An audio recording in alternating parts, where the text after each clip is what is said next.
Hello students, welcome to magnet brains. कैसे हैं आप सब? आई होप आप सब बहुत अच्छे से होंगे। My name is Neha Verma from magnet brains. So students, magnet brains एक ऐसा यूट्यूब चैनल है जहां आपको किंडरगार्टन माने केजी से क्लास 12 तक आपको आपके पूरे सिलेबस का वीडियो मिलता है, वो भी 100% फ्री। यस स्टूडेंट्स, यहां से पढ़ाई करने का, यहां से वीडियो देखने का आपको कोई भी पेमेंट नहीं करना पड़ता। तो चलिए शुरू करते हैं आज की पढ़ाई।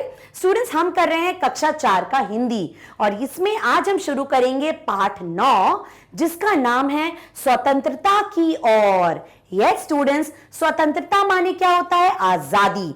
ठीक है, आपको याद है कि 1947 में हमारा भारत देश आजाद हुआ था, है ना। गुलामी की इतनी लंबी कहानी, मतलब हमारे देश के लोग ब्रिटिश सरकार के गुलाम थे, लेकिन 1947 को हमारे देश को स्वतंत्रता मिली थी, हमारा देश आजाद हो गया था। लेकिन स्टूडेंट्स, क्या सिर्फ वो उस दिन की मेहनत थी जो हमें आजादी मिली? नहीं, बरसों की मेहनत का वो फल था जो हमें उस दिन आजादी मिली। इस आजादी में बहुत से वीरों ने कुर्बानी दी, बहुत मेहनत करी, तब जाके हम आज आजाद देश में रहते हैं। ठीक है स्टूडेंट्स, तो ये जो हमारा पाठ है स्वतंत्रता की ओर, इसमें कुछ स्वतंत्रता की बात हमें बताई गई है। तो चलिए पाठ पढ़ते हैं और पाठ को समझते हैं। सो स्टूडेंट्स, ये है हमारा पाठ स्वतंत्रता की ओर, पाठ 9। ठीक है, हम पाठ को पढ़ते जाते हैं और उसका मतलब भी समझते जाते हैं। तो चलिए शुरू करते हैं। धनी को पता था कि आश्रम में कोई बड़ी योजना बन रही है। अब धनी कौन है? धनी एक बच्चा है, छोटा सा 9 साल का। ठीक है, तो कौन है धनी? एक 9 साल का छोटा सा बच्चा। ठीक है, तो धनी को पता था कि आश्रम एक वो जगह थी जहां वो रहता था। ठीक है, तो उसको समझ में आ गया था कि आश्रम में कुछ योजना माने किसी चीज की तैयारी चल रही है, पर उसे कोई कुछ ना बता था। लेकिन आश्रम में जो भी कुछ होता था, धनी को कभी कोई कुछ नहीं बताता था। वे सब समझते हैं कि मैं 9 साल का हूं, इसलिए मैं बुद्धू हूं। तो ये धनी अपने आप में बात कर रहा है कि ये आश्रम में जो भी कुछ होता है मुझे कोई कुछ नहीं बताता, क्योंकि सबको क्या लगता है कि मैं 9 साल का बुद्धू सा बच्चा हूं, पर मैं बुद्धू नहीं हूं। धनी मन ही मन बड़बड़ाया, पर धनी ने क्या बोला? नहीं, ये सब समझते हैं कि मैं तो बुद्धू हूं, मैं 9 साल का छोटा सा बच्चा हूं, पर मैं बुद्धू बिल्कुल नहीं हूं। ये वो मन ही मन में बातें कर रहा था, किसी और से नहीं, अपने आप में बोल रहा था। ठीक है, तो हमें समझ में आ गया इस पाठ में धनी नाम का एक छोटा सा बच्चा है। धनी और उसके माता पिता बड़ी खास जगह में रहते थे। तो धनी और उसके माता पिता एक बहुत ही खास जगह में रहते थे। कौन सी जगह में रहते थे? अहमदाबाद के पास। अहमदाबाद एक जगह है स्टूडेंट्स। अहमदाबाद के पास महात्मा गांधी के साबरमती आश्रम में। कौन सी खास जगह थी वो? साबरमती आश्रम, जो महात्मा गांधी का आश्रम था। महात्मा गांधी कौन है? हमारे देश के बापू महात्मा गांधी, है ना, राष्ट्रपिता। तो महात्मा गांधी का आश्रम था साबरमती में। ठीक है, साबरमती आश्रम, और वो कहां था? अहमदाबाद में। तो धनी और उसके माता पिता वहीं रहते थे, जहां पूरे भारत से लोग रहने आते थे। उस आश्रम में पूरे भारत से लोग रहने आते थे, साबरमती आश्रम में, जो कि अहमदाबाद में था। ठीक है स्टूडेंट्स, गांधी जी की तरह वे सब भी भारत की स्वतंत्रता के लिए लड़ रहे थे। तो महात्मा गांधी क्या करते थे? वे हमारे भारत देश की आजादी के लिए लड़ते रहे अपने आखिरी दम तक, है ना। और उनके साथ साथ बहुत सारे लोग, भारत के कोने कोने से लोग भारत की आजादी के लिए लड़ रहे थे। जब वे आश्रम में ठहरते तो चरखों पर खादी का सूत काटते, भजन गाते और गांधी जी की बातें सुनते। गांधी जी क्या थे? अहिंसावादी। वो बिल्कुल अहिंसा नहीं करते थे, बहुत धीरे से, बहुत प्यार से अपनी बातें सामने रखते थे, आंदोलन करते थे, बट हिंसा नहीं करते थे। ठीक है स्टूडेंट्स, तो जो लोग गांधी जी के आश्रम में आके रुकते थे, वे उनके साथ साथ वहां पे रुकते थे, चरखे पे सूत काटते थे, भजन गाते थे और गांधी जी की बातें सुनते थे। देखिए यहाँ पे गांधी जी क्या कर रहे हैं? यहाँ पे गांधी जी चरखे पर सूत काट रहे हैं कपड़ा बनाने के लिए।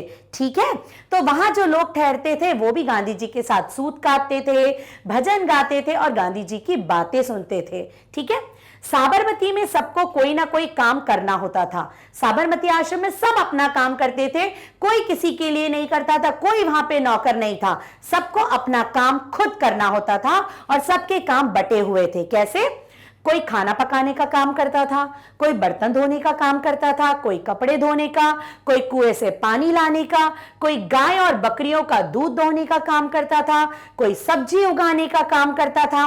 तो ऐसे आश्रम में काम सबके बटे हुए थे और सब ईमानदारी से अपने अपने काम करते थे। ठीक है। धनी का काम था बिन्नी की देखभाल करना। अब ये जो छोटा सा बच्चा था 9 साल का धनी, उसके पास भी काम था। उसके पास क्या काम था स्टूडेंट्स? उसके पास था बिन्नी। बिन्नी एक बकरी थी। बिन्नी कौन थी? एक बकरी। तो बिन्नी की देखभाल करना, ठीक है, बिन्नी का देखना, उसके खाने की देखभाल करना, उसको घुमाने ले जाना, ये किसका काम था? धनी का काम था। ठीक है।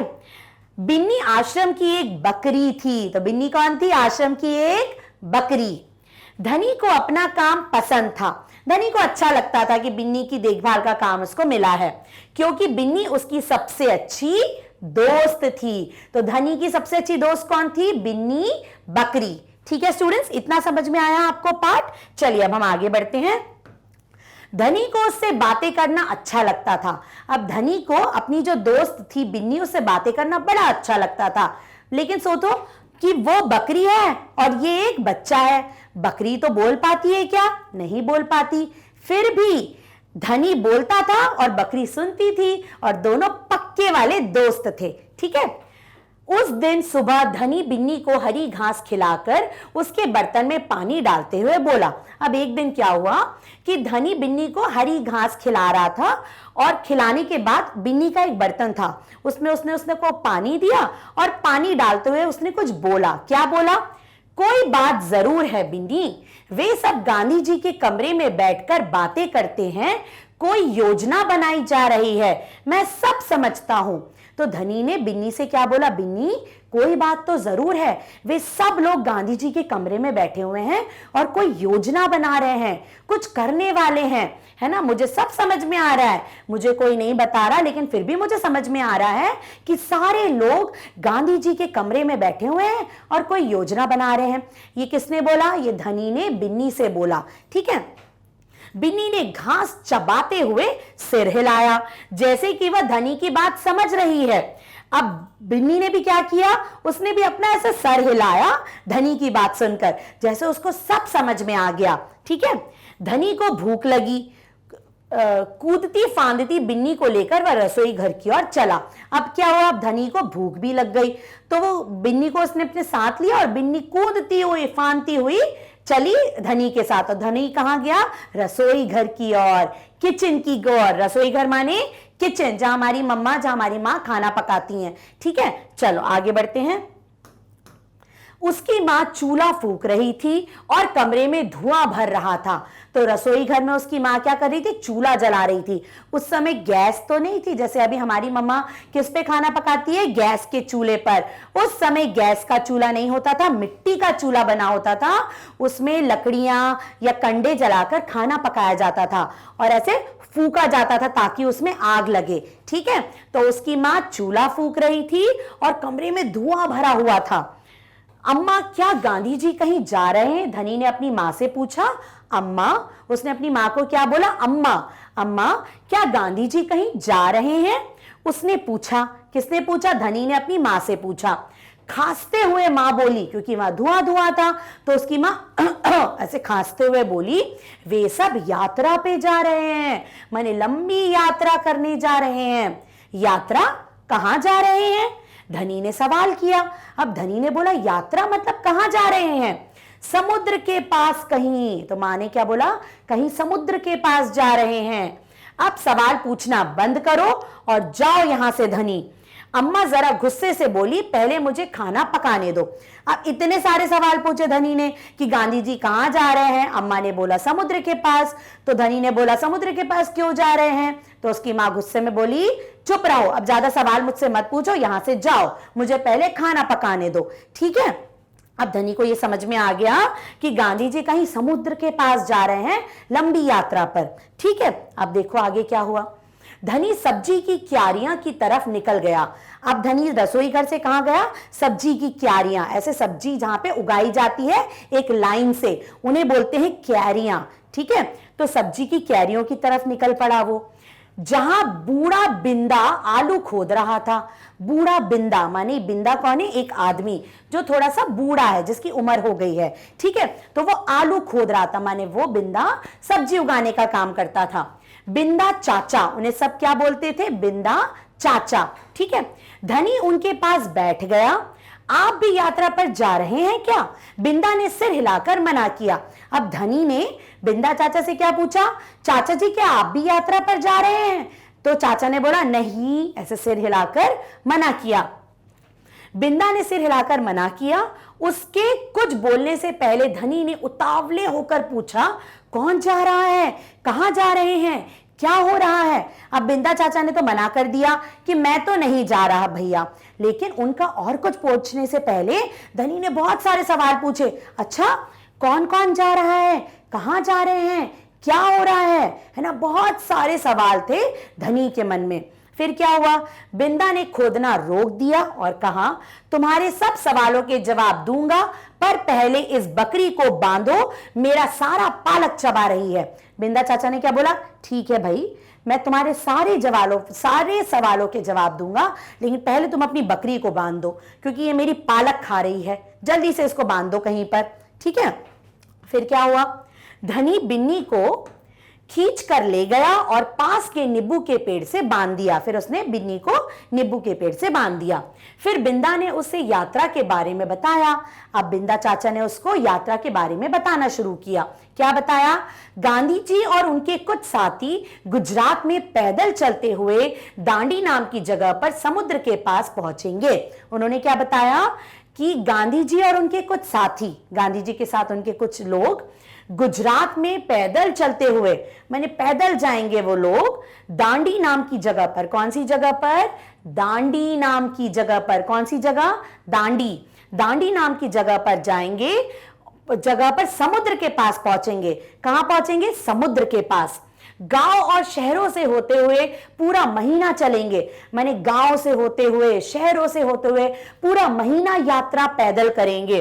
दांडी पहुंचकर वे नमक बनाएंगे, और दांडी पहुंचकर वे क्या करेंगे? वे नमक बनाएंगे, खाने वाला नमक। ठीक है, नमक। धनी चौंक कर उठा बैठा, और नमक क्यों बनाएंगे? वह तो किसी भी दुकान से खरीदा जा सकता है। अब धनी ने सोचा, इतनी लंबी यात्रा करेंगे, महीना भर गांव से शहरों से पैदल होते हुए जाएंगे और वहां जाके नमक बनाएंगे, क्यों भला? नमक तो हर छोटी दुकान पर मिल जाता है। ये धनी ने तो ऐसे ही सोचा। फिर क्या हुआ? हाँ, मुझे मालूम है। बिंदा हंसा, पर महात्मा जी की एक योजना है, यह तो तुम्हें पता ही है कि वह किसी भी बात के विरोध में ही यात्रा करते हैं या जुलूस निकालते हैं, है ना? अब बिंदा चाचा ने क्या बोला? हाँ बिल्कुल। वो थोड़ा हंसे कि अरे ये तो बच्चा है, लेकिन उन्होंने क्या बोला? महात्मा जी की ये एक योजना है, और तुम्हें पता है कि महात्मा जी कोई भी जुलूस या कोई भी आंदोलन जब करते हैं या कोई भी यात्रा करते हैं तो वो किसी चीज के विरोध में करते हैं, ऐसे अपने आप भी कुछ नहीं करते। ठीक है, हाँ बिल्कुल सही, मैं जानता हूं वे ब्रिटिश सरकार के खिलाफ सत्याग्रह के जुलूस निकालते हैं।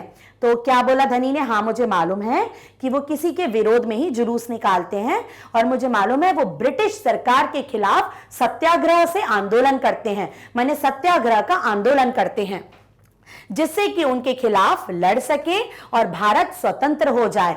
माने धनी ने क्या बोला? मुझे सब मालूम है कि गांधी जी सत्याग्रह का आंदोलन करते हैं ब्रिटिश सरकार के खिलाफ, ताकि हमारा देश स्वतंत्र हो जाए, पर नमक को लेकर विरोध क्यों कर रहे हैं? यह तो समझदारी वाली बात नहीं है। धनी ने बोला, ठीक है आंदोलन करते हैं, बट नमक को लेकर विरोध क्यों कर रहे हैं भाई?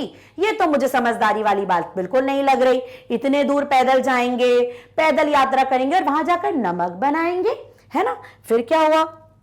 बिल्कुल धनी, क्या तुम्हें पता है कि हमें नमक पर कर देना पड़ता है?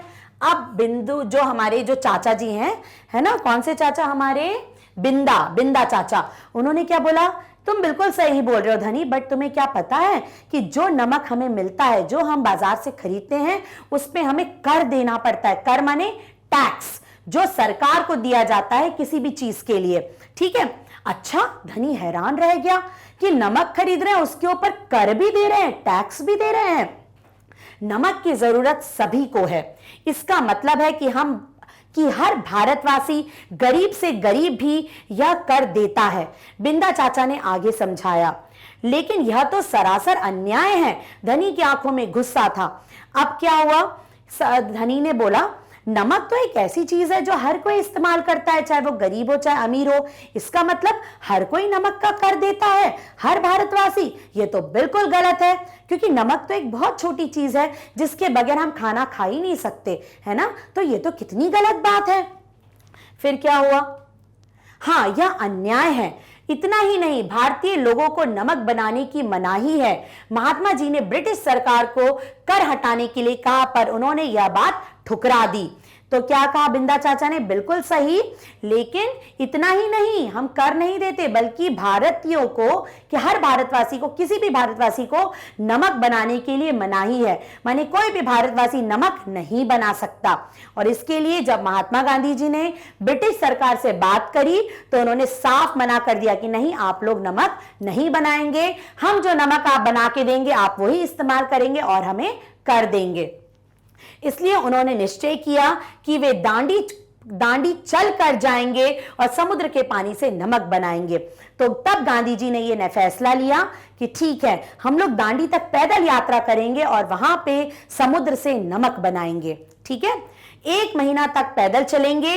धनी सोचकर परेशान हो रहा था, गांधी जी तो थक जाएंगे, वे दांडी बस या ट्रेन से क्यों नहीं जा सकते। अब धनी ने सोचा, ठीक है, नमक बनाना तो समझ में आ गया, लेकिन वो पैदल जाएंगे दांडी तक, वो बस या ट्रेन से क्यों नहीं जा सकते। अब उसको ये बात की परेशानी लगी, क्योंकि यदि वे इस लंबी यात्रा पर दांडी तक पैदल जाएंगे तो यह खबर फैलेगी। तो क्या बोला बिंदा चाचा ने कि अगर वो पैदल यात्रा करेंगे तो ये बात खबर फैलेगी, अखबारों में फोटो छपेंगे, रेडियो पर रिपोर्ट जाएगी और पूरी दुनिया के लोग यह जान जाएंगे कि हम अपनी स्वतंत्रता के लिए लड़ रहे हैं और ब्रिटिश सरकार के लिए यह बड़ी शर्म की बात होगी। तो बिंदा चाचा ने बताया, ट्रेन से और बस से तो जा सकते हैं, लेकिन अगर पैदल जाएंगे, इतनी लंबी यात्रा करेंगे तो ये खबर सब जगह फैल जाएगी। सबको लगेगा कि अरे वाह, भारत के लोग अपनी स्वतंत्रता की लड़ाई के लिए इतनी मेहनत कर रहे हैं। तो इस बात पर ब्रिटिश सरकार को शर्म आएगी। गांधी जी बड़े ही अक्लमंद हैं, है ना? धनी की आंखें चमकी। तो धनी ने क्या बोला? अरे वाह, गांधी जी तो बड़े अक्लमंद हैं, उन्होंने इतनी बड़ी बात सोच ली जो मैं सोच भी नहीं पाया। बिंदा ने हंसकर कहा, हाँ, वह तो है ही। दोपहर को जब आश्रम में थोड़ी शांति छाई, धनी अपने पिता को ढूंढने निकला। वह एक पेड़ के नीचे बैठकर चरखा काट रहे थे। अब क्या हुआ, जब दोपहर हो गई तो धनी अपने पिता को ढूंढने निकला। अब बिंदा चाचा ने उसको सारी योजना के बारे में बता दिया। अब वो अपने पिता को ढूंढने निकला तो उसके पिता एक पेड़ के नीचे चरखा काट रहे थे। ठीक है। पिताजी, क्या आप और अम्मा दांडी यात्रा पर जा रहे हैं? धनी ने सीधे काम की बात पूछी। अब धनी ने अपने पापा से पूछा कि पिताजी, क्या आप और अम्मा भी दांडी यात्रा पर जा रहे हैं? मैं जा रहा हूं, तुम और अम्मा यहीं रहोगे, मैं भी आपके साथ चल रहा हूं। पिताजी ने क्या बोला? मैं तो जा रहा हूं, पर तुम और तुम्हारी अम्मा आश्रम में ही रहोगे। बेकार की बात मत करो धनी, तुम इतनी लंबी यात्रा नहीं चल पाओगे, आश्रम के नौजवान ही जा रहे हैं। तो जब पिताजी ने बोला कि मैं जा रहा हूं, तुम और अम्मा आश्रम में ही रहोगे, तो धनी ने क्या बोला? नहीं, मैं भी जाऊंगा। तब उसके पिताजी ने बोला, बेकार की बात मत करो, तुम और तुम्हारी अम्मा यही रहोगे, क्योंकि तुम छोटे बच्चे हो, तुम इतनी लंबी यात्रा नहीं कर सकते, सिर्फ आश्रम के नौजवान लोग ही जा रहे हैं। धनी ने हट पकड़ ली, मैं 9 साल का हूं और आपसे तेज दौड़ सकता हूं। तो धनी ने क्या बोला? नहीं, मैं 9 साल का हूं, लेकिन मैं आपसे तेज दौड़ सकता हूं। धनी के पिता ने चरखा रोककर बड़ी धीरज से समझाया, सिर्फ वे लोग जाएंगे जिन्हें महात्मा गांधी ने खुद चुना है। अब उसके पिताजी ने क्या समझाया धनी को? नहीं, तुम चलो दौड़ भी सकते हो, लेकिन बेटा सिर्फ वही लोग जाएंगे यात्रा पर जिन्हें खुद महात्मा गांधी जी ने चुना है, ऐसे कोई भी नहीं जा सकता। फिर क्या हुआ? ठीक है, मैं उन्हीं से बात करूंगा, वह जरूर हाँ कहेंगे। धनी खड़े होकर बोला और वहां से चल दिया। ठीक है। फिर उसने क्या बोला? ठीक है, फिर तो मैं महात्मा गांधी जी से ही बात करूंगा, और फिर वो वहां से चला गया। गांधी जी बड़े व्यस्त रहते थे, उन्हें अकेले पकड़ पाना आसान नहीं था, बहुत व्यस्त रहते थे गांधी जी। पर धनी को वह समय मालूम था जब उन्हें बात सुनने का समय होगा। रोज सुबह वह आश्रम में पैदल घूमते थे। अगले दिन जैसे ही सूरज निकला, धनी बिस्तर छोड़कर गांधी जी को ढूंढने निकला। वे गौशाला में गायों को देख रहे थे। अब गांधी जी तो बड़े व्यस्त रहते थे, उन्हें अकेले पाना बड़ा मुश्किल था, लेकिन धनी को पता था कि कब वो उसे अकेले मिल पाएंगे और वो उनसे बात कर पाएगा। तो गांधी जी रोज सुबह आश्रम में पैदल घूमते थे। तो अगले दिन सुबह धनी जल्दी से उठ गया और उसने क्या देखा, गांधी जी गौशाला में गायों को देख रहे हैं। ठीक है, उसके बाद फिर वह सब्जी के बगीचे में मटर और बंद गोभी देखते हुए बिंदा से बात करने लगे। अब क्या हुआ, बिंदा क्या करता था, सब्जी उगाने का काम, बिंदा चाचा। तो गांधी जी ने पहले गायों को देखा गौशाला में, उसके बाद वो बगीचे में जाकर मटर और बंद गोभी देखते हुए बिंदा से बात करने लगे। धनी और बिन्नी लगातार उनके पीछे पीछे चल रहे थे। अब धनी और धनी की बकरी बिन्नी गांधी जी के पीछे पीछे जा रहे थे। पहले गौशाला गए, फिर सब्जी की क्यारियों में गए। अंत में गांधी जी अपनी झोपड़ी की ओर चल पड़े। और अंत में क्या हुआ, गांधी जी अपनी झोपड़ी में रहते थे गांधी जी, तो अपनी झोपड़ी की ओर चल पड़े। बरामदे में चरखे के पास बैठकर उन्होंने धनी को पुकारा, यहां आओ बेटा। अब क्या हुआ, गांधी जी ने देख लिया कि धनी उनका पीछा कर रहा है, तो वे अपनी झोपड़ी के पास गए और बरामदे में बैठकर उन्होंने धनी को पुकारा, इधर आओ बेटा। धनी दौड़कर उनके पास पहुंचा, बिन्नी भी साथ में कूदती हुई आई। अब धनी की तो बिल्कुल खुश हो गया। जैसे गांधी जी ने बुलाया, धनी जी उनके पास दौड़कर पहुंचा और बिन्नी भी उनके साथ गई। फिर क्या हुआ, तुम्हारा क्या नाम है बेटा? धनी, बापू। और यह तुम्हारी बकरी है? बापू ने पूछा, गांधी जी ने पूछा तुम्हारा क्या नाम है बेटा? तो धनी ने बोला धनी बापू, क्योंकि गांधी जी को वहां पे सब बापू बोलते थे। तो बापू ने पूछा ये तुम्हारी बकरी है? जी हाँ, यह मेरी दोस्त बिन्नी है, जिसका दूध आप रोज सुबह पीते हैं। धनी गर्व से मुस्कुराया, मैं इसकी देखभाल करता हूं। धनी ने क्या बोला, हाँ ये मेरी बकरी है और इसका दूध आप रोज सुबह पीते हैं और इसकी देखभाल मैं ही करता हूं। बट धनी ने बड़े गर्व से बोला, बहुत अच्छा। गांधी जी ने हाथ हिलाकर कहा, अब यह बताओ धनी कि तुम और बिन्नी सुबह से मेरे पीछे क्यों घूम रहे हो? गांधी जी ने बोला, बहुत अच्छी बात है बेटा, लेकिन अब यह बताओ कि तुम और बिन्नी सुबह से मेरे पीछे पीछे क्यों घूम रहे हो? गांधी जी ने पकड़ लिया, मैं आपसे कुछ पूछना चाहता हूं। धनी थोड़ा घबराया। धनी ने क्या बोला, मैं आपसे कुछ पूछना चाहता हूं, क्या मैं आपके साथ दांडी चल सकता हूं? हिम्मत करके उसने कह डाला। उसने क्या बोला, गांधी जी, बापूजी, क्या मैं आपके साथ भी दांडी यात्रा पर चल सकता हूं? गांधी जी मुस्कुराए, तुम अभी छोटे हो बेटा, दांडी तो बहुत दूर है, सिर्फ तुम्हारे पिता जैसे नौजवान ही मेरे साथ चल पाएंगे। पर आप तो नौजवान नहीं हैं, धनी बोला, आप नहीं थक जाएंगे? तो गांधी जी ने क्या बोला, नहीं बेटा, तुम तो बच्चे हो, तुम्हारे पिता जैसे नौजवान लोग ही दांडी यात्रा पर मेरे साथ चल पाएंगे। तो धनी ने क्या बोला, लेकिन आप तो नौजवान नहीं हो, आप तो बूढ़े हो, तो क्या आप थक नहीं जाओगे? मैं बहुत अच्छे से चलता हूं, गांधी जी ने कहा। गांधी जी ने कहा, नहीं बेटा, मैं बहुत अच्छे से चल लेता हूं, मैं भी बहुत अच्छे से चलता हूं। धनी भी अड़ गया। धनी ने बोला, ठीक है, आप बहुत अच्छे से चल सकते हैं तो मैं भी बहुत अच्छे से चलता हूं। हाँ ठीक बात है। कुछ सोचकर गांधी जी बोले, मगर एक समस्या है, अगर तुम मेरे साथ जाओगे तो बिन्नी को कौन देखेगा? इतना चलने के बाद मैं तो कमजोर हो जाऊंगा, इसलिए जब मैं वापस आऊंगा तो मुझे खूब सारा दूध पीना पड़ेगा, जिससे कि मेरी ताकत लौट आए। अब गांधी जी ने उसे समझाया, ठीक है, मैं सोचकर गांधी जी ने उसको जवाब दिया कि अगर तुम हमारे साथ चलोगे तो बिन्नी की देखभाल कौन करेगा?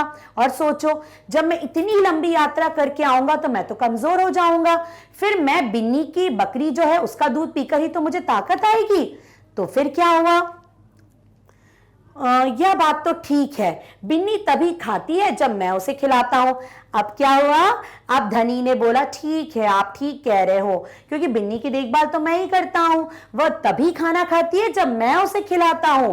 धनी ने प्यार से बिन्नी का सर सहलाया, और सिर्फ मैं जानता हूं इसे क्या पसंद है। अब धनी को समझ में आ गया कि नहीं, गांधी जी तो ठीक कह रहे हैं, बिन्नी की देखभाल मैं ही करता हूं, उसे क्या पसंद है ये सिर्फ मुझे पता है। बिल्कुल सही, तो क्या तुम आश्रम में रहकर मेरे लिए बिन्नी की देखभाल करोगे? गांधी जी ने प्यार से बोला। गांधी जी क्या बोले, ठीक है, तो क्या तुम आश्रम में रहकर मेरे लिए बिन्नी की देखभाल करोगे? जी हाँ करूंगा, धनी बोला। बिन्नी और मैं आपका इंतजार करेंगे। तो धनी मान गया गांधी जी की बात। उसने क्या बोला, ठीक है बापूजी, मैं और बिन्नी आपका इंतजार करेंगे आश्रम में रहकर, है ना। तो देखा आपने कैसे गांधी जी ने धनी को मना लिया कि वो आश्रम में ही रहे और वो खुश भी रहा, है ना। तो गांधी जी ने कितनी अकलमंदी से छोटे से बच्चे को समझा दिया। तो पाठ कितना सुंदर था, है ना स्टूडेंट्स। पाठ में एक छोटा बच्चा स्वतंत्रता की लड़ाई के लिए जाना चाहता था, पर गांधी जी ने उसको समझाया कि तुम ये काम करो, तुम अभी बहुत छोटे हो, और वो समझ गया, है ना स्टूडेंट्स। तो पाठ आपको समझ में आया, बहुत ही सरल पाठ है, लेकिन हमने कितना कुछ सीखा इस पाठ से कि एक छोटा सा बच्चा भी स्वतंत्रता की लड़ाई के लिए लड़ना चाहता था, है ना स्टूडेंट्स। तो ये जो पाठ है स्वतंत्रता की ओर, इसके कौन रचयिता हैं, सुभद्रा सेन गुप्ता, और इसका अनुवाद किसने किया है, मनीषा चौधरी जी ने। ओके स्टूडेंट्स, तो ये बहुत ही अच्छा पाठ है स्टूडेंट्स, इसे पढ़िए और इसको समझने की कोशिश करिए, राइट। तो ये जो पूरा पाठ है इसका एक्सप्लेनेशन आपको मैग्नेट ब्रेन की वेबसाइट पर मिल जाएगा। गूगल करिए, हमारी वेबसाइट डालिए, यहाँ पे क्लासेस ओपन होंगी, यहाँ पे क्लास 4 पे क्लिक करिए। जैसे ही आप क्लास 4 पे क्लिक करेंगे स्टूडेंट्स, यहाँ पे सारे सब्जेक्ट आ जाएंगे क्लास 4 के, इस पे हिंदी पे जाइए, और स्टूडेंट्स यहाँ पे कक्षा 4 क्लास 4 के हिंदी के जितने पाठ हैं, पार्ट 1 से सब आपको यहाँ पे मिल जाएंगे। ओके स्टूडेंट्स, तो ये सब कुछ आपको मिलता है मैग्नेट ब्रेन्स पर। और यहाँ क्या मिलता है, यहाँ पे किंडरगार्टन से क्लास 12 तक ऑनलाइन स्कूल एजुकेशन बिल्कुल फ्री में मिलती है। ओके स्टूडेंट्स, तो ये था हमारा पाठ स्वतंत्रता की ओर। आगे हम इसका अभ्यास करेंगे, तब तक के लिए बाय बाय, टेक केयर।